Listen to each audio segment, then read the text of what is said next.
اور بیٹو ہمارا آج کا ٹاپک ہے ہمیں نظم پڑھنی ہے جس کا نام ہے تعلیم سے بے توجہی کا نتیجہ۔ یہ مولانا حالی کی نظم ہے۔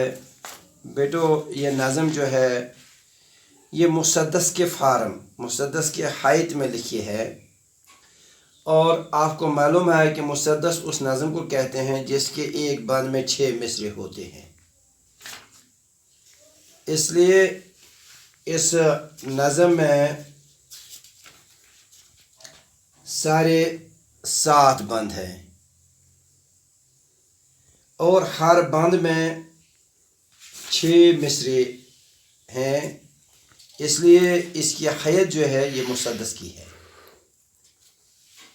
بیٹو مولانا حالی جو تھا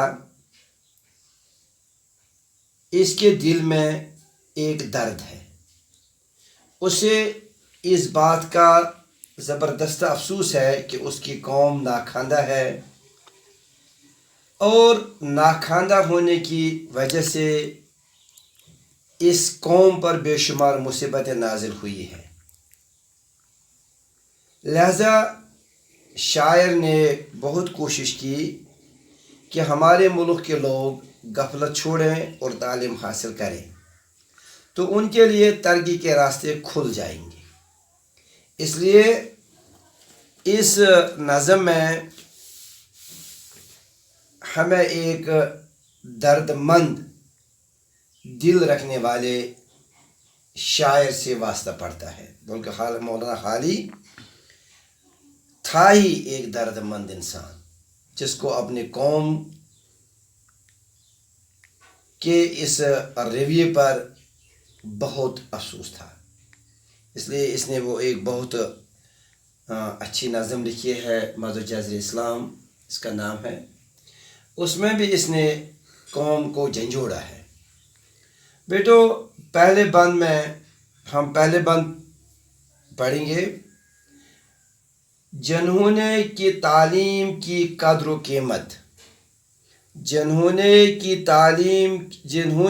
تعلیم کی قدر و قیمت، نہ جانی مسلط ہوئی ان پہ ظلمت، ملوک اور سلاطین نے کھوئی حکومت، گھرانوں پہ چھائی امیروں کے نکبت، رہے خاندانین عزت کے قابل، ہوئے سارے دعوے شرافت کے باطل، نہ چلتے ہیں وہاں کام کاریگروں کے، نہ برکت ہے پیشہ میں پیشہ وروں کے، بگڑنے لگے کھیل سوداگروں کے، ہوئے بند دروازے اکثر گھروں کے، کماتے تھے دولت جو دن رات بیٹھے، کماتے تھے دولت جو دن رات بیٹھے، وہ اب ہے دھرے ہاتھ پہ ہاتھ بیٹھے،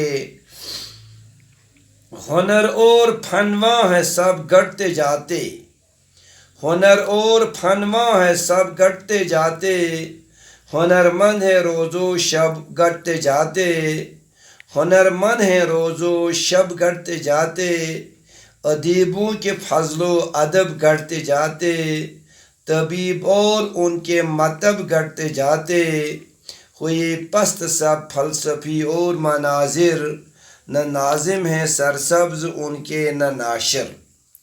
بیٹو میں نے یہ 3 بند پڑھے ہیں، اور ان 3 بندوں میں پہلے آپ دیکھیے جو مشکل الفاظ ہیں ان کے معنی میں نے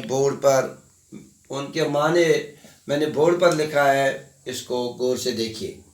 قدر و قیمت کا مطلب ہے قدر کرنا، بے توجہی اس کا مطلب ہے بیٹو دھیان نہ دینا، مسلط کا معنی ہے بیٹو حاوی چھایا ہوا، ظلمت اس کا مطلب ہے بیٹو اندھیرا، ملوک بادشاہ، نکبت معنی ہے اس کا مفلسی، پیشہ اس کا معنی ہے بیٹو کام، ہنرمند کا معنی ہے کاریگر، طبیب کا مطلب ہے ڈاکٹر. مطب کا مطلب ہے شفا خانہ. یہ طب سے بیٹو نکلا ہے. مطب شفا خانہ. ناشر کا مطلب ہے نشر کرنے والا، پھیلانے والا. بیٹو اس کے بعد آپ دوبارہ کتاب کی طرف دیکھیے. کتاب کے پیج نمبر 148 پر آپ نظر رکھیے. جنہوں نے کی تعلیم کی قدر و قیمت. شاعر فرماتے ہیں کہ جن لوگوں نے تعلیم کی قدر و قیمت نہ جانی، جنہوں نے کہ تعلیم کی قدر قیمت نہ جانی، مسلط ہوئی ان پہ ظلمت. یعنی جنہوں نے تعلیم کی قدر قیمت نہ جانی، جنہوں نے تعلیم کی قدر نہیں کی، ان پر اندھیرا ظلمت مسلط ہوئی، حاوی ہوئی. ملوک اور سلاطین نے کوئی حکومت.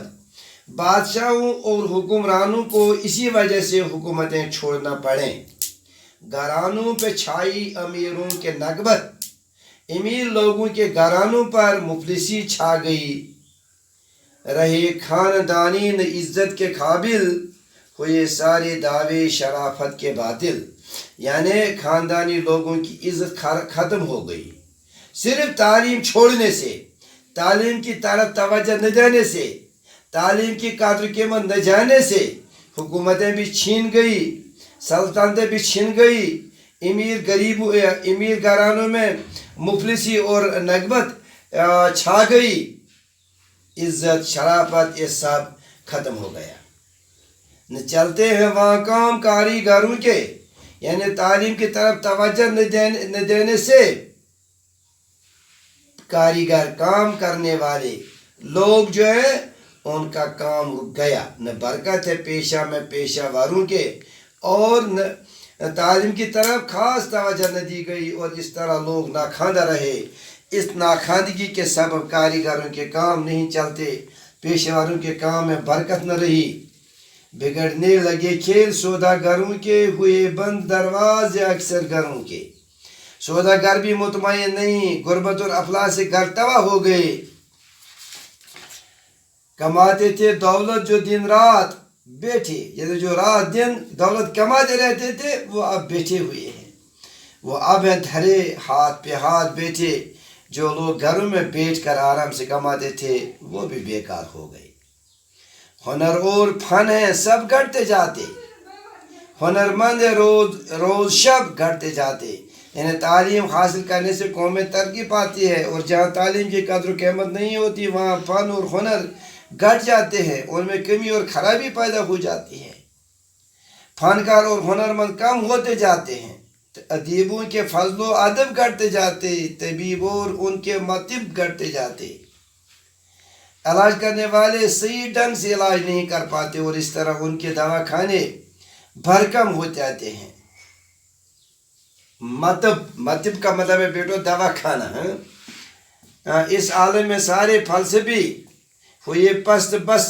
فلسفی اور مناظر نہ ناظم ہے سرسبز ان کے نہ ناشر.